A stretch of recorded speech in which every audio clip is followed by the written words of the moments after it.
Konstitusi Hukum tertinggi yang berlaku di Republik Indonesia itu sejarah pembukaan Undang-Undang Dasar 1945.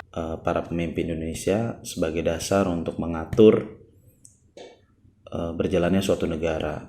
Undang-Undang Dasar ini berhasil disahkan sebagai konstitusi.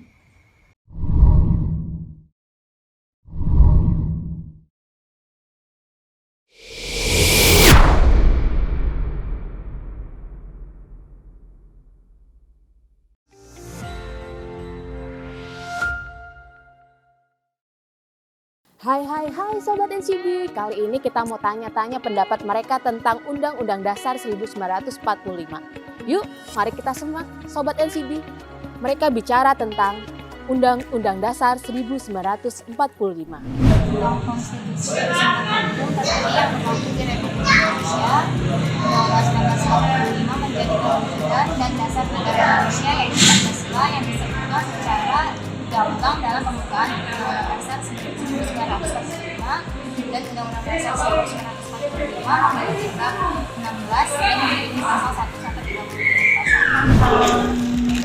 Itu sejarah pembukaan Undang-Undang Dasar 1945 dilakukan pada tanggal 22 Juni tahun 45 dengan 38 anggota BPU PKI yang membentuk Studi Pancasila yang terdiri dari 9 orang untuk merancang Piagam Jakarta yang akan menjadi naskah pembuka untuk Undang-Undang Dasar 1945. Nah, secara politis yang saya ingat konfigurasi di antara anggota BPU PKI itu dan PKI hanya menyatakan kekuatan politik nasionalis dan Islamis. Kalau kita melihat mengenai sejarah kemerdekaan bangsa kita, sehari pasca kemerdekaan, tepatnya pada 18 Agustus 1945, Undang-Undang Dasar ini berhasil disahkan sebagai konstitusi. Pada saat itu, melalui sidang Panitia Persiapan Kemerdekaan Indonesia atau PPKI. Dalam sejarahnya, itu dirancang berkisar 29 Mei hingga 16 Juni dalam proses perumusan. Yang kalau kita lihat dari nilai sejarahnya di situ, para founding father yang berada di situ mewakili kebinekaan bangsa kita. Karena 11 orang wakil dari Jawa, kemudian 3 orang dari Sumatera, dan masing-masing 1 wakil dari Kalimantan, Maluku, kemudian Sunda kecil. Nah, kalau kita ambil nilai sejarahnya di situ, ya kita sudah sejak awal berpikir konsepsi persatuan dalam regulasi konstitusi. Jadi kita anggap bagian daripada nilai sejarah itu. Ketika pada tanggal 29 April 1945, dengan ditetapkannya BPUPK pada saat itu, badan ini kemudian membentuk tim khusus yang bertugas menyusun konstitusi bagi Indonesia Merdeka, yang kemudian yang kita kenal sebagai Undang-Undang Dasar 1945, yang di dalamnya ada amanat proklamasi, kemudian misi kebangsaan yang tertuang dalam ideologi Pancasila. Kelahiran Undang-Undang Dasar 1945, kalau kita amati secara detail, pada puluhan tahun yang lalu, kita dihadirkan dalam suasana zona intelektual kebangsaan oleh para founding father. Munculnya gagasan Undang-Undang Dasar 45 dengan segala konsensusnya, itu merupakan mahakarya yang luhur, yang pada saat itu mencoba diregulasikan untuk negara kita tercinta. Tentunya kita bisa memahami keistimewaan tersebut. Saya ingin memberikan komentar atau sedikit sharing mengenai Undang-Undang Dasar 1945. Jadi, Undang-Undang Dasar 1945 sebagai konstitusi itu kan memang sejarah awalnya itu adalah aturan turunan yang dari Pancasila yang telah digagas oleh para founding father. Lalu harus ada dasar hukum yang konkret untuk bisa disepakati bersama. Undang-undang dasar tersebut akhirnya diimplementasikan sebagai bisa disebut tataran implemen ya, dalam ideologi di Indonesia. Singkat cerita, dalam perjalanannya Undang-Undang Dasar itu digunakan oleh para pemimpin Indonesia sebagai dasar untuk mengatur berjalannya suatu negara. Lalu pertanyaannya, apakah Undang-Undang Dasar yang sekarang ini yang telah diamandemen hingga 4 kali itu telah merubah apa yang telah digagas para founding father sebelum-sebelumnya yang telah digunakan hingga ke yang Orde Baru dan Orde Lama menggunakannya itu sampai berarti 54 tahun ya digunakan, karena 22 tahun Orde Lama, 32 tahun Orde Baru. Menurut saya pribadi, perubahan amandemen terhadap Undang-Undang Dasar itu justru itu adalah bagus. Kenapa? Karena produk hukum turunan itu memang perlu untuk diperbarui dengan tantangan dan kebutuhan zaman. Apalagi pada saat waktu tahun 98 itu sendiri bukan banyak sih, tapi terdapat peristiwa besar. Memang diawali adalah krisis moneter, di mana pada saat digunakan kurs mengambang, ternyata pemerintah Indonesia waktu itu Bank Indonesia tidak mampu untuk menahan lajunya kenaikan kurs yang diawali oleh mengambangnya mata uang baht. Di momentum tersebut kita menyadari bahwa perangkat konstitusi kita tidak mampu untuk menyesuaikan kembali dengan beberapa perubahan zaman. Setelah itu ketika diamandemen dibentuklah juga Mahkamah Konstitusi yang sebagai menjaga marwah dari konstitusi negara.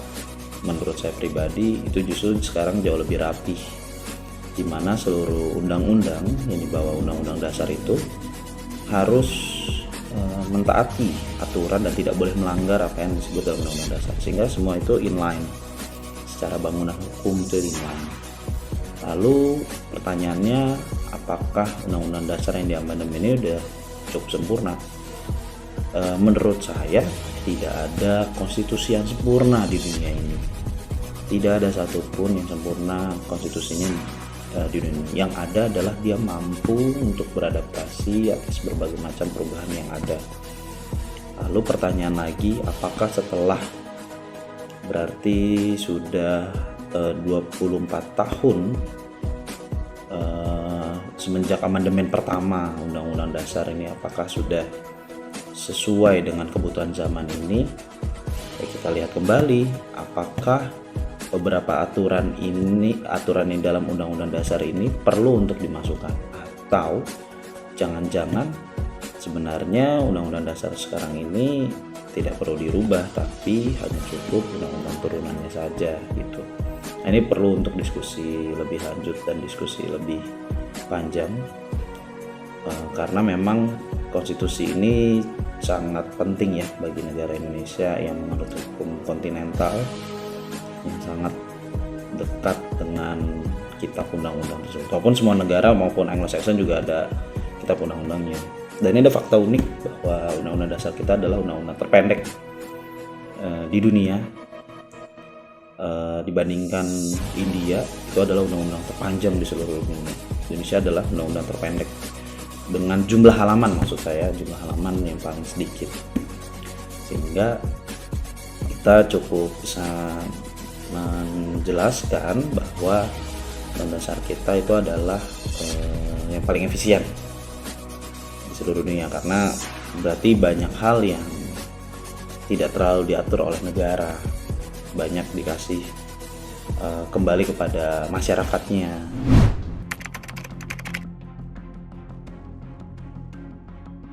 Sobat NCB, baru saja kita melihat dan mendengar mereka bicara tentang Undang-Undang Dasar 1945, yang mana Undang-Undang Dasar 1945 merupakan konstitusi dan sumber hukum yang tertinggi yang berlaku di Republik Indonesia. Undang-Undang Dasar 1945 menjadi perwujudan dan dasar negara Indonesia, yaitu Pancasila, yang disebutkan secara gamblang dalam pembukaan Undang-Undang Dasar 1945. Di samping itu, Undang-Undang Dasar 1945 memiliki bab 16 dan memiliki pasal 1 sampai 37 pasal. Menelisik kembali Undang-Undang Dasar 1945 dari perumusan terjadinya dan ditetapkannya pada tanggal 18 Agustus 1945 dengan perumus adalah BPUPKI. Beberapa kali telah mengalami perubahan, yaitu 4 kali amandemen atau perubahan dalam Undang-Undang Dasar 1945, yaitu yang pertama, Undang-Undang Dasar 1945 memiliki 16 bab dan 37 pasal. Yang kedua, Undang-Undang Dasar 1945 memiliki 194 ayat. Yang ketiga, Undang-Undang Dasar 1945 memiliki 3 pasal aturan peralihan. Dan yang keempat, Undang-Undang Dasar 1945 memiliki 2 pasal aturan tambahan. Jika kita menelisik kembali Undang-Undang Dasar 1945 dirancang sejak tanggal 29 Mei 1945 sampai pada tanggal 16 Juni 1945 oleh BPUPKI, yaitu Badan Penyelidik Usaha-Usaha Persiapan Kemerdekaan Indonesia. Sejarah perumusan Undang-Undang Dasar 1945 dimulai pada tanggal 22 Juni 1945, di mana terdiri dari 38 anggota BPUPKI. Kemudian mereka membentuk panitia 9 yang terdiri dari 9 orang untuk merancang Piagam Jakarta yang akan menjadi naskah pembukaan Undang-Undang Dasar 1945. Kalau kita telisik kembali secara politis, konfigurasi di antara anggota BPUPKI dan PPKI hanya menyertakan kekuatan politik, yaitu nasionalis dan Islamis. Menelisik kembali sejarah perumusan Undang-Undang Dasar 1945 sampai pada saat ini, dengan beberapa kali, yaitu 4 kali amandemen atau perubahan dalam pasal, isi, dan aturan peralihan lainnya di dalam tubuh Undang-Undang Dasar 1945, menjadi pro dan kontra, di mana yang pro untuk kembali ke Undang-Undang Dasar 1945 dan kontra adalah tetap menjalankan adanya Undang-Undang 1945 terus diamandemen sesuai dengan permintaan atau tuntutan kebangsaan kita terhadap kekinian jawaban tantangan zaman bangsa kita. Maka kita perlu kembali melihat ke belakang sejarah perumusan Undang-Undang Dasar 1945. Kata Soekarno, jas merah, jangan sekali-sekali merupakan sejarah.